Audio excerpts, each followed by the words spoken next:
Good morning, Daddy Lord. So, meron na naman tayong sisew na palinghado na naman ng kanyang paat, hindi siya makatayo. So, ngayon gagawin natin yung best natin. At ang kaso niya ay parang kay Balda. So, gawa natin siya ng paraan. Ganda pa man din, no? Nakaangat yung kanyang paa at baka namamagana na yung kanyang tuhod. So, tulungan natin. Let's go! What's up guys, kita nyo naman ating pasisiw. So yan, parang pag hindi natin inagapan ay malulumpo, hindi siya makatayo. At syempre umpisahan na natin po ang kanyang pag-therapy. Magte-therapy tayo. Ang gamit lang natin ay walang iba kung hindi masking tape at gunting lang. Napakasimple. At syempre meron tayong assistance na nurse. Ayan, shout out kay Mami Lods. Ayan. At syempre may bisita kami. Yo, what's up everyone? Sino yung lumalapang na yun? Hoy! So, ayan. Let's go! Umpisa na natin. Gagawin mo. Iuunat mo siya. Ah? Iuunat mo siya. Sasaktan Tapos mo. yung litid, ayan yung litid. Oh. Yung litid Yan na, natataypan mo. yung litid na dapat niya mapa.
So guys, kung maalala niyo si Pakak at saka si Lumpo okay na.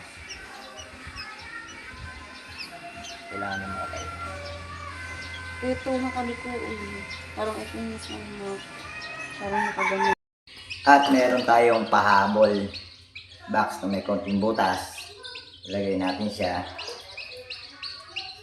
Ayan. Ito na naman.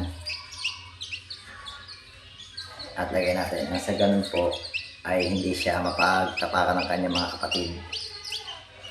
Pwede natin ilagay sa iron box.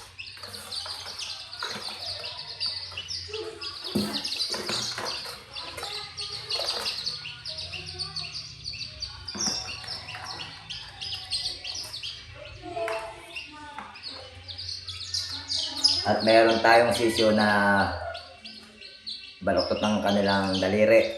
Ayan.